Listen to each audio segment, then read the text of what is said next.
This episode of the Pete the Planner Show is brought to you by Indiana 529. I need you to close your eyes unless you're operating heavy machinery or juggling knives. Close your eyes. I want you to picture yourself on the sideline of your child's youth rec soccer game.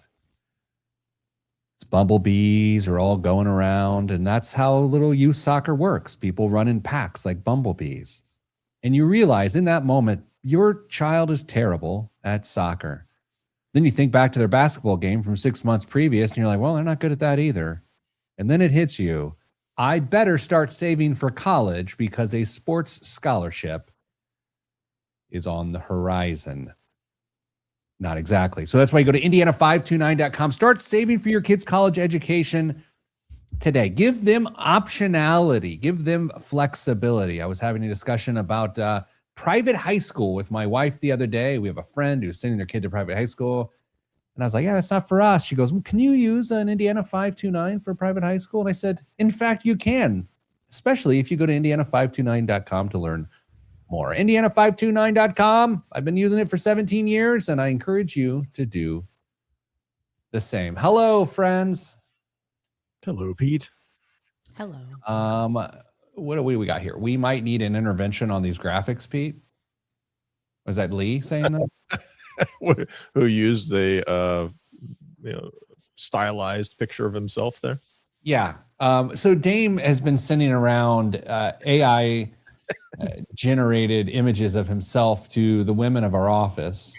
Yes. So Dame shows me, we have a meeting yesterday, everybody. Dame shows me these pictures that he generated himself of it would be AI, and he's wildly attractive in these photos, like just unrealistically Dame. Oh, and he said he showed them to his wife, and she had a very positive reaction. I showed them to a female colleague of ours, and she says the D word, Dame. Yeah. And I was like, wow, how is he so attractive? Dame, what's it like looking at that and also knowing you don't look like that? I mean, it's like what I could have been in an alternate reality. But it's so close. Like, that's the weird part, Kristen. When you see it, he looks exactly like him, yet I get none of the tingles from him that I get from this photo. I know. Why? And then here's the worst part. You gave me the exact same prompt. I put in a picture of me, and I look worse. Yeah, it didn't work so well. Dame's a big AI guy, just draining the water from northern Indiana with all his usage. It's me. Straight from Kristen's basement. Kristen, how you doing? That's a stolen joke. It's all right. It's not all right. Kristen, is this your topic this week? It is, in fact. All right. Well, we're going to Speedy Show Thursday, special Thursday, 9:30 a.m. Eastern. I am headed to a soccer tournament, so I am out tomorrow. I am not playing in said tournament. Getting an Airbnb with 3 other families. Ooh. Dame, did you ever watch The Real World on MTV back in the day? Of course I did. One of the most famous people from those early seasons just made an appearance on social media. And you remember Puck? Oh, yeah. Yeah. He has a little cooking segments on TikTok now. Boy, I don't want to watch that. Yeah. I labeled the group chat for the people staying in this house as Real World Bradenton. Did they get the joke? I don't know. One of them is not from the United States. Kristen, you don't understand the reference to the real world? I know none of any of what you just said. Well, that's okay. I did hot Pilates this morning, and I did the math. There was at least 7 individuals in that room that were literally half my age or younger. Mm-hmm. That's humbling. Well, how many total? Why? There was 14 people in the room. Okay. I mean, I felt good that I can still do some things, but it's also like, man, I felt really old in there. Yeah. It's going to get worse. I got bad news for you. In what way? We're just going to keep getting older. Oh my gosh. All right, Kristen's topic, where I'm waiting for 5 minutes and 20 seconds for the vacuum to hit. 3, 2, 1. You got to be kidding me. Oh, there it is. Okay. Kristen, let's do the show. Your topic. I'm reading it. You're guiding us. You're still in a vacuum. I'm still in a vacuum. Oh, there we go. Yeah, you sound fine now. Gosh, the top 1% podcast, y'all. Okay, let's get going. I don't think I've had enough caffeine today, to be honest with you. I don't think my brain's working. So that's bad. Just have somebody bring some caffeine in. That's fine. Nope, didn't work. All right, here we go. In 3, 2, 1. This week on the Pete the Planner Show, we answer your money questions. Here's how the show works. You email us, askpete@petetheplanner.com. That's askpete@petetheplanner.com. And we will read your question on the air potentially, as we are going to do today. And it will become the entire topic for everything we're doing. Joining me now on the show is my normal group, Kristen Alanius, Damian Dunn. Kristen, hello. Hello, Pete. Damian Dunn, hello. Good day. All right, y'all, we got an email, and so I'm going to read it now. Pete, Dame, and Cricket. My husband and I are both 35 with 2 young kids. We've been renting for the past 5 years and currently pay $2,750 a month in rent. Our landlord just told us he will probably sell when our lease ends this summer, so we're trying to decide what to do next. We've thought about buying for a few years, but our landlord is so great that we never felt like buying, and taking on the additional responsibility made sense with our current life, and the additional responsibility made sense with our current lifestyle. We earn about $155,000 combined. We have around $70,000 saved. No credit card debt, and about $30,000 left in student loans at 4%. We contribute 10% to our 401ks. Homes in our area that fit our family are in the low 400,000s. We're considering putting down 8%, so we don't drain our savings. Our lender estimates our monthly payment, including taxes, insurance, and PMI, would be about $2,900. We keep hearing that this is a terrible time to buy and that we should wait for rates to come down. Are we crazy for even considering this? Lauren.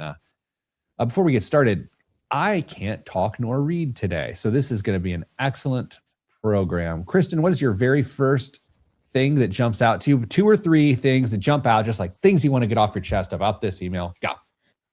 I think it's really interesting that they had a really great experience with a landlord. I feel like that's not super common in the work that we do. People are usually trying to escape their landlord. So I think that's really a compelling portion of this email. I think that the fact that they have a pretty decent amount saved in respect to their income is really, really great. And the 2 young kids thing stands out to me for sure. Dame, what jumps out to you? No credit card debt. Pretty healthy income for the ages they've got. Like Kristen said, meaningful savings for this point as well. Contributing, I think they said they were contributing to retirement at 10-ish% clip as well. And then student loans at a reasonable rate. I think those are part of the equation there. My first thing jumped out to me is $70,000 saved based on their age, based on their income. I think is really great. Like, it's really, really, really great. And not that it matters. I think there was some level of an event that got them to that, because that's really hard to do. I would also say I think that the chance of this being a good idea for them is really high, given that their rent's $2,750 and the payment on this new house is $2,900. And the one downside to all of this is they are not contributing enough to their 401ks at 10% at 35 years old. We don't know the balance of that, but we also know that you got to be between 12 to 15% consistently as a household to be in a good spot. So we will start there. We will talk about what is going on in the housing market right now. Every time I pick up a computer to read the newspaper, I noticed that there's a lot of uncertainty in the housing market. Like, there's it is a what do we call this? A buyer's market right now. It's not a seller's market as it has been. Kristen, do you believe that? I don't know if I believe that to be true, which is why I'm so obsessed with this email because I got to dig into real estate data this week. So I think we'll hit the data points on that in segment 2, but I might have a different opinion. Dame, as you look at just the classic, should a person rent or buy, are they checking any of the boxes here? They're checking all the boxes, Pete. I'll let you decide which boxes they're going to check, though. Which column they're going to fall into. No, they are in a pretty unique situation. I mean, they've got some assets, some leverage that they can use to get into a house. I think the decision will eventually come down to buy the house you can afford. It's a conversation that we've had time and time again, that you have to make sure that it's going to fit into your lifestyle, and you're not going to make yourself house poor at this point. So I think they're well positioned, especially for the stage of their life and what they've managed to accomplish financially, even though there's a few things they might be able to improve on. But I think they're ready to get into a house if they want to take on I think they said was the extra responsibility in the email that they sent as well, and that they can do it in a financially responsible way. I was talking to my buddy the other day. It was yesterday morning, and he said, I will always rent because I don't want to make anything my problem. Like if something goes wrong, I just call someone and it's done. It's kind of hard to argue against that. I mean, there's obviously advantages to owning, but if that's important to you, renting's the way for you. Yeah, as someone who's had quite a bit done on their house here of late, playing general contractor as a homeowner is really not a lot of fun. There have definitely been times over the past couple of months that I've just thought, wow, I really miss the condo, and 2, I really could go for renting an apartment right now. Dame, can I jump ahead 30 years real quick when these people are 65? Oh, okay. Yeah, I was hoping you were going to push us ahead 30 years because that wasn't going to be fun. No, just them. Okay. We're still the same age. You and I are still nearly 50. Don't worry. I was looking at Zillow the other day, and I was looking at the property value of my home, and then I was looking at what I owe on my home, and there's a pretty big gap there, which is really good, right? There's a lot of equity in that. Then I started thinking about a conversation that we all were having several months ago on the show around reverse mortgages and like how they can be appropriately used in situations. And I thought, there's a lot of pain in the necks of home ownership, but when it gets down to it and you've got hundreds and hundreds of thousands of dollars of equity in that home, even if you continue to live in it, that's a heck of a lot better than renting with $150 cash flow difference a month to do something with. So Dame, maybe we start there of like finding reasons to not rent because the math of home ownership is so much better. Am I being too obtuse here? No, I mean, the other things that we can't necessarily quantify for in home ownership that we're going to run into. I mean, whether it's the issues that you weren't aware of when you bought the house or things that need to be replaced along the way, all those things are going to add up, and they're not getting cheaper. So if we're talking about a 30-year time period, we're talking about tens, if not hundreds of thousands of dollars of improvements during that time frame. Yeah. Go ahead, Kristen. The other thing there is, what are the odds that they stay in this house for 30 years? And generally, people level up their house a couple times too. So I don't think that math is as perfect as it might seem. Yeah, I started thinking about the math of the down payment here. So they're thinking about putting down, what, $32,000 on this home, which would leave them with $38,000 in savings. Kristen, is that your math? I am not good at math, so yes. Okay. So $38,000 left. Their household income, damn, I'm trying to figure out what their emergency fund should legitimately be here real quick. Let's go 100, go 8 times 6, 48. It's still about $10,000 short of what it should be in an emergency fund once they put that down payment on. And then they take on everything Kristen just said, which is the maintenance costs, and the upkeep of homes. Dave, how much, what do you have on your clock here? My clock didn't start. 9:05. All right, excellent. All right, here's what we're going to do. We're going to take a break. And coming up after the break, Kristen's going to go deep into the data. Oh, she had a great time on the Google this week, and she's going to share that with you. All of that's next on the Pete the Planner Show. I'm Pete the Planner. The fact that you didn't have a clock and you asked at 9:05 is quite impressive. I don't know. I think it's reckless. I mean, you shouldn't have done it, but Yeah. Okay. Let's play a little game called Is This Maniacal? Kristen and I brought up this game in the departmental meeting yesterday to start with my dinner decision. And we're going to put it towards Dame and you once again. okay. Dame, a group of 50 people going out to eat. Maniacal. Full stop. Dame's out. Dame's out. Okay, group of 50 people going out to eat.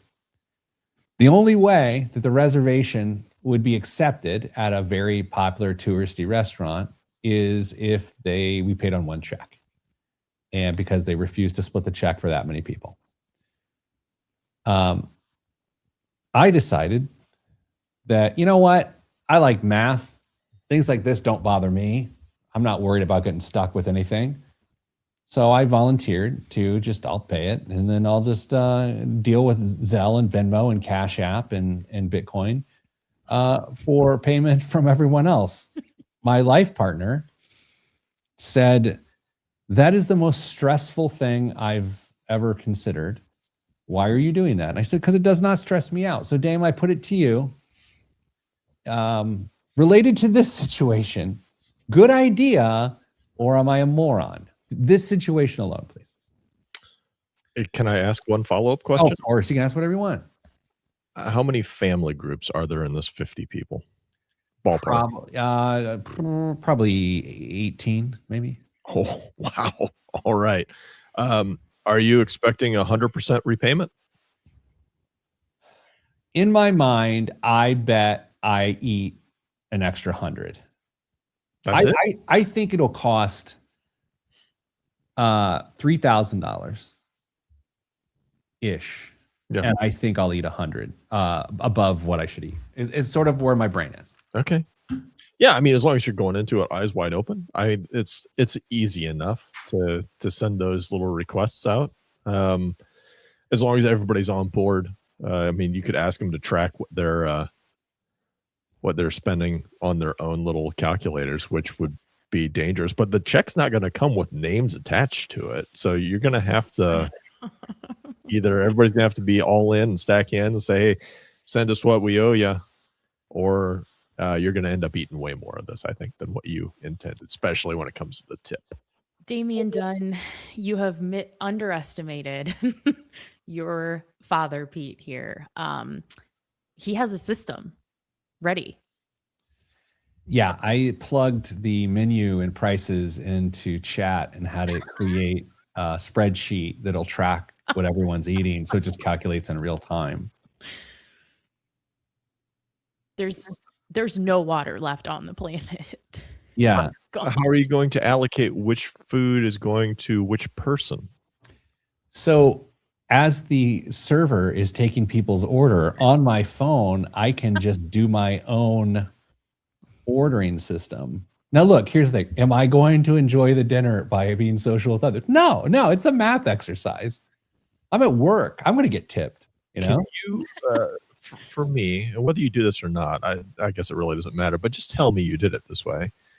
Can you just like follow the server around like behind them? Like, is they're ordering, you're putting it into your phone too? So it's like they're ordering to two people. Do you want to hear the alternate plan I had that was close to that? Is, of course, I'm also streaming these soccer games from South Florida. So I've got all my mics set up. I was going to mic the server and then record the track and then feed that track into AI and have it just price everything out in one thing. What do you think about that? That seems a lot easier. Anyway, I'm a moron. I think I'll keep you posted.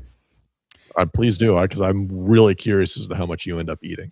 Oh, Kristen, okay, let's do this. This is biggest waste of money. How much will I eat above and beyond my portion of the bill? What dollars? Go ahead. What do you think? That's hard because it's obviously family dependent. There will be 2 families who don't pay you. At all? I don't know. Yes. I disagree. We're all really close. Listen, I told you this yesterday. It is clear that you have not planned a bachelorette trip in some time. And if you had, you wouldn't have signed up for this. I'll just say, as much as I've been working out, I've only just been the entertainment at bachelorette parties recently. Dame, how much do you think I end up eating? I think the tip is where it gets really, really bad for yeah. you. And so it's going to be $250. Oh, here's what I think. I think tax down there is 7%, gratuity is 18%. So it's an easy 1.25x times people's, and that's easy math. I mean, I can do that all day. So we'll be okay. And here's the other thing. I'm not drinking, so I'm not going to be inebriated in any way, shape, or form. Alcohol is not going to cloud this math. I'm going to be all over it. Well, may the odds be ever in your favor. 3, 2, 1. Back on the Pete the Planner show, joined by Kristen Alanius, Damian Dunn, and you. Talking housing market. Should this couple who emailed us, 35 years old, 155 grand of income, $70,000 saved in an emergency fund / savings account, no credit card debt, 30 grand in student loans, putting 10% in their 401ks. They want to buy a $400,000 ish house. Their current rent is $2,750 a month. They're looking at a total house payment of $2,900, but they're nervous about the housing market and rates. Kristen likes data. Kristen, the data show. What do we got?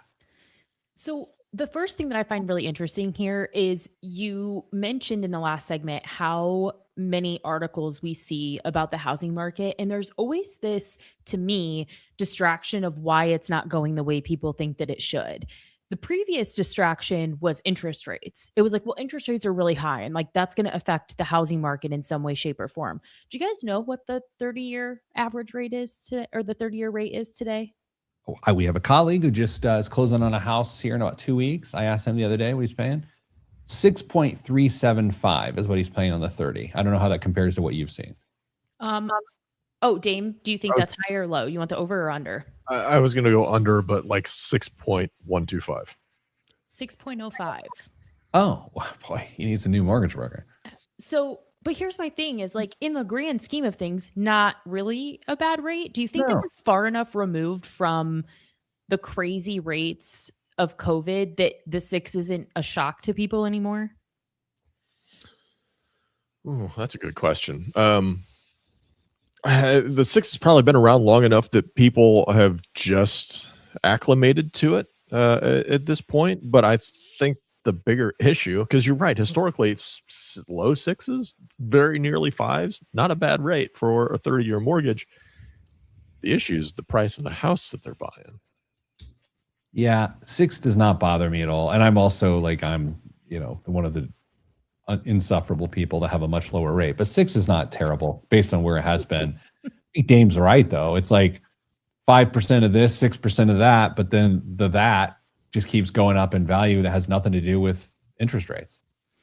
Yeah, I definitely agree with that. So I have a couple of data points that I thought were compelling. I looked at a bunch of Redfin data and I've got in overall inventory levels. I thought maybe we could guess. I have median days on the market, and I've also looked at median days on the market for the counties that each of us live in because I thought that might be fun. Oh. Price appreciation trends, and then we can just kind of like talk about how that may or may not feel disjointed. Fair? Look, this show just got great. Well, Okay, so inventory levels. Active listings as a percentage, year over year, they up, they down, how much? What does it feel like to the two of you based on neither of you are shopping for a house? So this is solely in the media that you consume. I think it's up. I think it's up 8%. Damian? I will take down by 5. Down 1.46% for active listings. I didn't think that was that crazy. Can we pause? Wait. Okay. So it's down. Right. So that means it's a seller's market. See, that's what I'm saying. And people keep saying that it's a buyer's market. Well, I mean... Yes. So the inventory is slightly down. Slightly, yes. But I think the number of buyers is down too, because people are viewing the interest rates as so at best. They're waiting for interest rates to drop, and people are still having a hard time with the cost of everything else. So I think the buyers have receded faster than the inventory. So we're back to blaming the interest rates. No. The larger economy.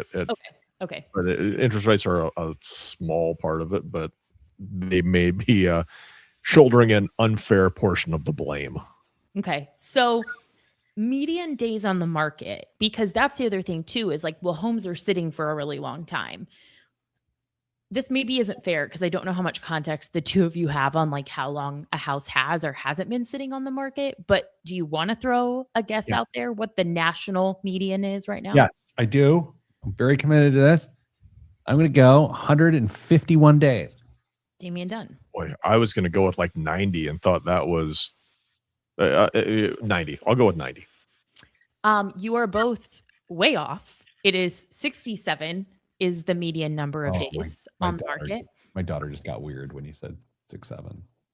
Oh, I didn't say it like You that. did. I didn't. I should have said 68. Anyway. Wow. Okay. So again, seller's market. I feel like it's not. Now, it is an increase of 7 days from a year ago this week. But I just feel like 1 week is not enough to be like writing article after article of the meltdown of the real estate market. This is just 1 year that we're talking about. Correct. Okay. Year over year. All right. So what I thought was really interesting is like, are there areas that are like maybe more impacted that, okay, are these articles actually representative of some areas more than others? So of the three of us, whose county do you think is actually the median number of days on market's actually the lowest? You would think it's me. I think it's Kristen. It's actually Damien. So if you want to move where Dame's at, median days on market is 35 days. Wow. Everyone wants to be neighbors, by next door neighbors from Dame, with means 4 miles from Dame. Everyone wants to be him. It's the way God intended. Yeah. What I find really interesting about that is if someone's buying a property with a mortgage, I mean, 20 days to close is aggressive. So you're talking that house only actually sat for 15? Is that right? Can I also make a really strange assertion that I think the people buying properties in Dame's area likely don't necessarily always need financing, not because it's just like they're all just uber wealthy like Dame? I don't know what kind of facsimile of Carmel you think I live in. We have 0 roundabouts in this neck of the woods. That's true. Sounds like a lot of traffic to me. Okay, so counties, do you guys want to guess counties that are really skewing that median number up? Like counties where median time on market is not great right now? And you can see the cities, because some of them I had to look up the counties because I didn't know. Marion, Indiana. No, actually, that is 43 days. Oh, okay. Dame. I didn't look. That is not one of the high ones because I pulled some Zillow data and then compared it to the charts that Redfin puts together. So Miami County is 104 days. Bexar County, which is San Antonio, is 104. Austin, Texas. Do you want to guess median days on market in Austin right now? Like 5 days? No, I bet they've had some turnover in housing and some issues because I think supply is going up there right now as well. So 90 days. 182 days. Oh, wow. So that's why I find this question to be so compelling, is like where they live could totally change my opinion on if now may or may not be the time to buy a house. By the way, would you like to guess one of the best counties to be selling a house in right now? No, I don't. You tell me. Buffalo, New York, Erie County, 23 days. Nice. Wow. All right. Let's talk about lake effect sales. Coming up after the break, we are going to come down definitively with these folks. Should they buy a house now? Should they wait? All that is next, right here on the Pete the Planner Show. I am Pete the Planner. I don't know what it is. If my brain was operating at a 9 out of 10 on last week's show, I'm at about a 4 today. Hmm. I don't know. Must be all that distraction from thinking through your dinner tabulation scheme. I'm happy with it, frankly. I think I eat $100. That's what you said. I think you're wrong, but we'll see. We will see. You know what I do think is really very interesting is we have a very diverse team in many aspects, like the people are going to this thing. So the methods of which people will pass money to each other, it's just all going to be very different. Like there is going to be Zelle. Sure. There is going to be Venmo. There is going to be Cash App. There is going to be cash. And I'm sure someone will try to stroke a check, you know? A check? I'm just saying, some olds like me. Do you think people will adjust what they eat because they have to pay you for it? No. That's good. What? I like up or down? I don't know. I just the chain like they. I guess I would have assumed that they wouldn't order what they would normally, and it would be less expensive because they had to pay you for it. Well, saying out loud, I had 6 Long Island iced teas is a little embarrassing. So maybe. Yeah. Especially if you're 13. That many. Yeah, I don't know. Anyway, we'll find out. I'm way too interested in this. The more you talk about it, the more I'm interested in. I know how this goes. I know. Like I'm both a participant and a bystander, and by bystander I mean the deepest participant. I would get you meta glasses for this just to. So you know I'm taking a picture of the itemized receipt at the very least and plugging that thing in. Of course, I mean that was table stakes. It's a seafood restaurant. Okay, let's keep it moving. Kristen, yes. Segment 6 in 3, 2, 1. Back on the Pete the Planner Show, a classic whodunit. No. A classic, should someone continue to rent or should they jump into the deep infested waters of home ownership? Damian Dunn joins me. Kristen Hellenius joins me. There's an H in there. And Kristen, I'm going to recap the facts for the people just joining us. Those are not going to be the people on the podcast. These are going to be people on the radio that just went into Menards and got a 10% discount on everything they put into a paper bag. We got 2 people at 35 years old. They have 2 young children. I don't know the age of the kids. We also have $70,000 saved. We have $155,000 of combined annual income, no credit card debt, $30,000 left on student loans at a very low interest rate of 4%. And these folks are contributing 10% to their 401ks. Their current payment is $2,750 a month in rent, and they believe they're going to have a house payment of $2,900. There we are. Kristen, no equivocating. Should they do it or not? Buy the house. Wow. Dame, I can't believe she didn't equivocate. To be honest, like I was sort of waiting for Damian. Dame, what do they do? Buy it if. Oh, here it is. You want me to go into the ifs? Yeah, go ahead. Yeah, I mean, go ahead. I mean, Kristen already called you out for it, and then you were on brand, so go ahead. Tell me if you disagree. If they plan to stay there at least 5 years. Disagree. Kristen? Only because I don't think that's realistic. People always think that they are going to stay or they aren't going to stay, and then life happens and they have a 3rd kid and so they need more house, or like there. I just put so little into how long people think they're going to stay in houses that they're going to have squat for equity if they move with under 5 years, because they've also got PMI going into this thing. So they can't keep rolling money into that if they wanted to. They've got other things they've got to pay for. They've got to up their 401k contribution. They're going to have to, pump up the emergency fund a little bit. They need time to get to financial stability. If they buy this house, they have to be there at least 5 years. I'm going to say Dame's favorite phrase and Kristen's least favorite phrase. I agree with Dame. Kristen, I think you're projecting on how often people move because you happen to move often. I think that you're projecting because the two of you never move. What do you mean? No, we've moved, but at post 35, like you're not there yet. You are 9 years away from being 35. That's true. Right. Why would I move? Moved. There's no reason to move. I think people move more than you guys. I know I'm weird. I know I move more than most people, but I think people move more than you guys.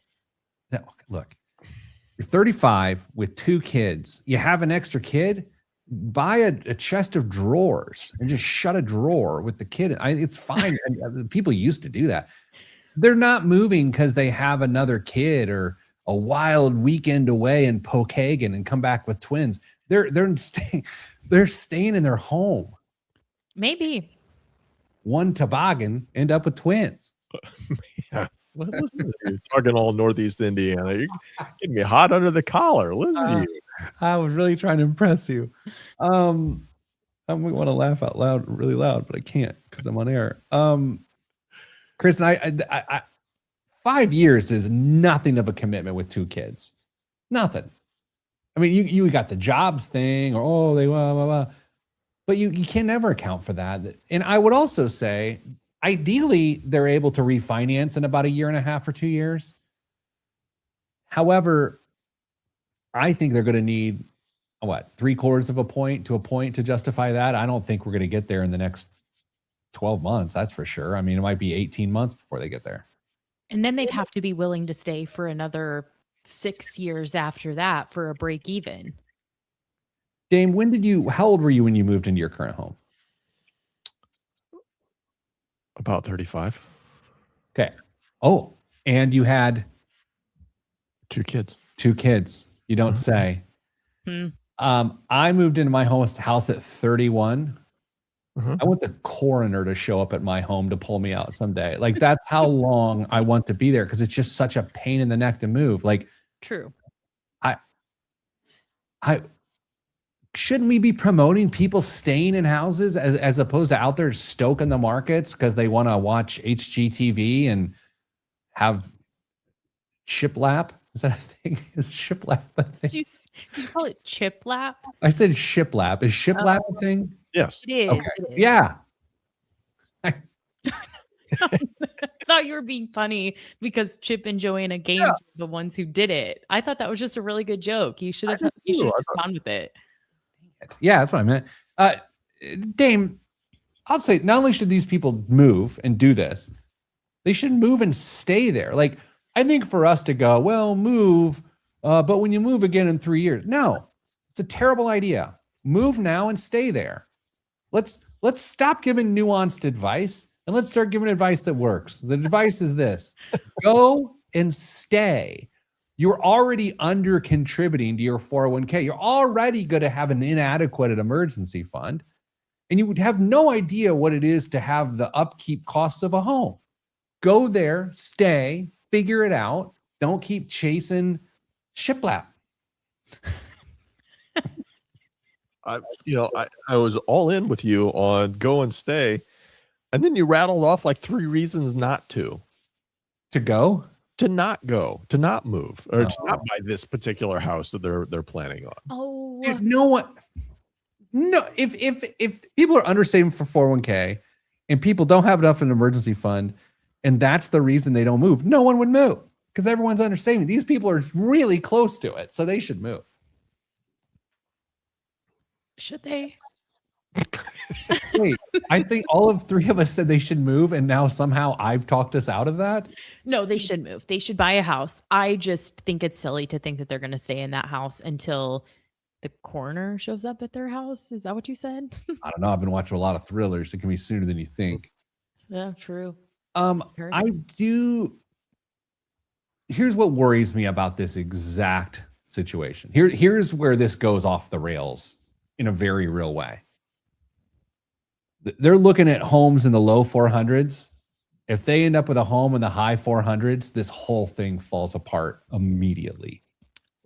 That is an excellent point. They really do have to stick to the budget. And you need to have, if your realtor and your lender are giving you these numbers, you need to have someone who's showing you houses who is going to respect that and not show you things outside of this budget. You need to set that boundary up front. Dame, I just have to that point, $150 a month current first year increase in housing expenses. Okay, you could probably figure that out. But we all know with property taxes, second year and cost of insurance, second and third year, that $2,900 is $3,100 before they know it. And where they were renting, it was probably $2,750 for a while. Yeah, that's why I think they're probably looking a little bit more house than what they need to. I think they need to lower that bullseye a little bit. And like Kristen said, you have to have an agent with you that is going to respect what you're trying to do, because this is a huge purchase for you. Even if you plan on moving in the next 3 years, it's still a huge purchase for you. So you got to do it right. You got to nail this one. There's a lot of things in your financial life where you can get close and it's good enough. This is one you've got to really focus in on. All right, help me with this with 50 seconds left, Kristen. Give me a scenario and how long they should wait to buy this first house. Give me that. How long? What should they do to lock this in and to be in a better situation? How long should they wait? If to the point where they have 10% down and they have a 6-month emergency fund, whatever that math is. Well, the 10% down is going to be pretty easy. The emergency fund's the hard part, right? It's another $8,000 towards 10% down, 8 to 10, depending on where they land. Yeah. So that's why they should move now, because it seems marginal to me. All right. Coming up after the break, biggest waste of money of the week in the news. And will the Chicago Bears move to Hammond, Indiana? Not at all. This is Leverage. I'm Pete the Planner. 0% chance. 0. Yeah. I don't see it. I think it's been fun to talk about and, see the drawings about what they could do and some areas that could really use some attention, but there's no shot the Bears move. Kristen, I'd ask you, but I don't think you care, and I don't think you've been following the story. You think there's no shot they move, period, Damien? No shot they move to Indiana. Okay, fair enough. So the most cynical question to ask around this is, was it a complete waste of time of money of Indiana folks to have done this just so Arlington can have more leverage over the situation? Or actually the Bears would have more leverage? I mean, it's going to be hard to say that it wasn't a waste of time if nothing comes of it, because it's not like there's going to be another professional team that's going to rush right in there and say, hey, we really like those drawings you did. What do you think about giving us some tax breaks to, do some economic development and stadiums in there? I think it was refreshing to see what some of those areas could look like. But if the Bears don't, and they won't move there, then it was probably just an exercise in spending money. The Hammond Browns could be. There we go. All right. 3, 2, 1.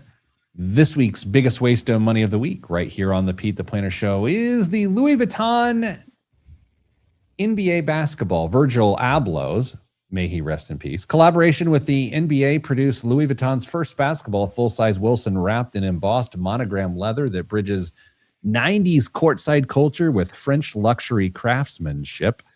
The dark leather shell features embossed LV monogram patterns alongside dual NBA and Louis Vuitton signatures, turning regulation equipment into collectible art, a nod to the golden era when Michel Jourdain, Dennis Rodman, and Shaq transformed basketball into a global spectacle.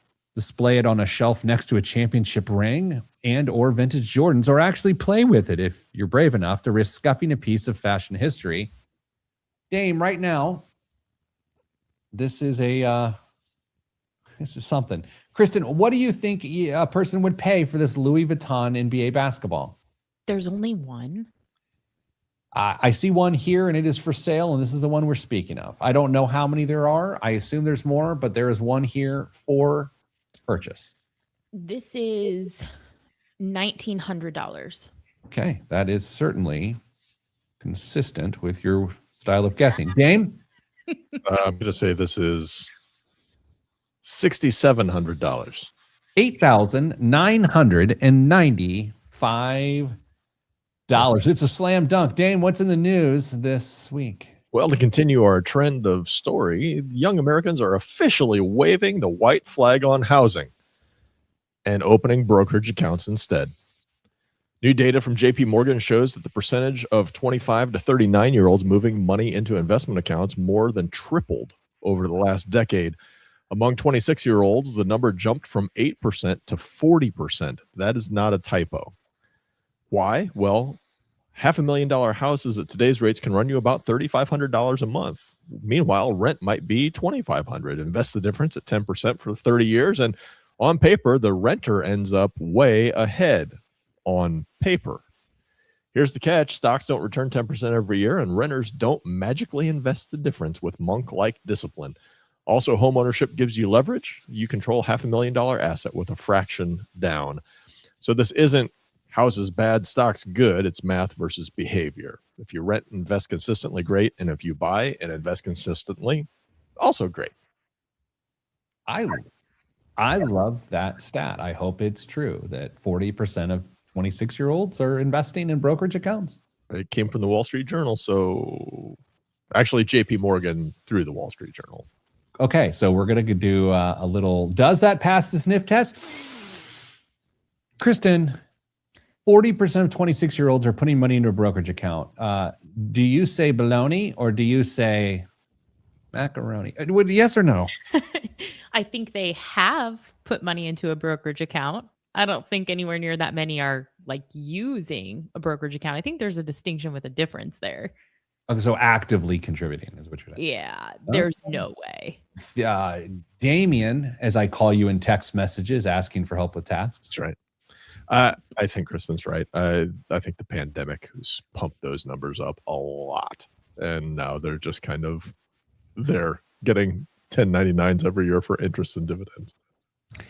I'm very cynical today. I think JP Morgan, that's who did the thing here. Whoever they asked and whoever they surveyed, because it's a sample size, they surveyed like 1,500 people. I mean, that's how these things work.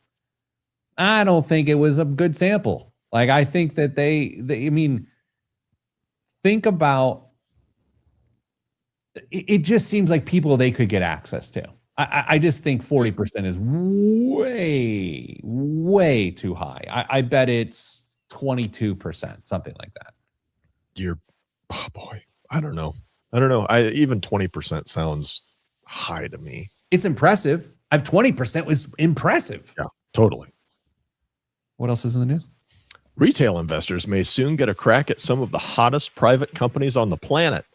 A fund called Power Law Corp is moving to list its shares on a public exchange, giving everyday investors a shot at owning pieces of firms that normally only big institutions see. Companies like SpaceX, Anthropic, OpenAI, and defense maker Anduril.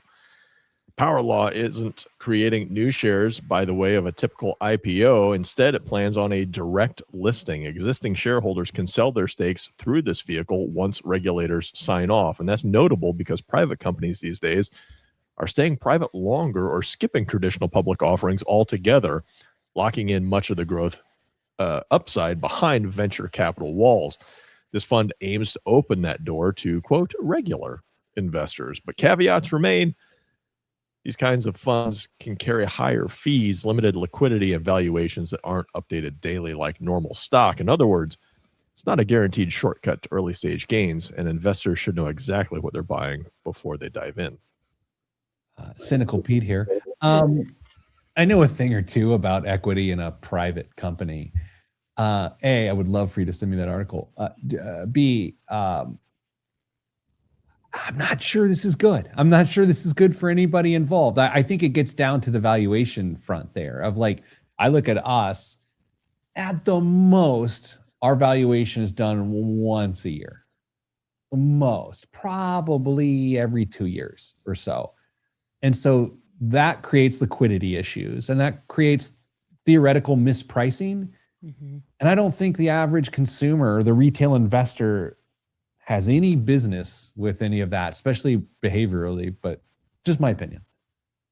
I could see this being an option for accredited investors potentially, but if it does actually open up to retail, it's going to be an issue at some point. Listen, a little nerd talk here. At that point, if it's accredited investor, they should just become an LP of a VC fund, and then they're just paying 2 and 20. I don't know what the fees are on this thing. I don't even. But I assume they're in line with that. And that has been Nerd Talk right here on the Pete the Planner show. Dan, what else in the news? U.S. stocks are off to their worst relative start in decades. New data shows the S&P 500 has essentially flatlined so far this year. Not a reason to panic, by the way. A flat couple of months. No big deal. While global markets outside the U.S., it makes sense, global, not the U.S. Anyway, they've climbed roughly 7 to 8% in the same stretch, the widest gap since 1995. You remember those days, Pete? They were so great. That means investors in overseas stocks are sitting on far bigger early gains than folks who stuck with U.S. indexes. There are a few reasons for the divergence. American markets, especially big tech, have struggled with shaky earnings, volatility tied to artificial intelligence bets, and concerns about stretched valuations. Meanwhile, some foreign markets, both developed and emerging, have delivered stronger returns and attracted more capital. Now, a lagging start doesn't mean the U.S. stocks are broken, but it does underline why some investors are talking more about diversification and less about home country bias. And with interest rate expectations still in flux and big macro events on the horizon, this could be the year to test whether global investors are going to put their money where their mouth is. Kristen, you've got to be thinking what I'm thinking here, but who's to blame for this? I don't know.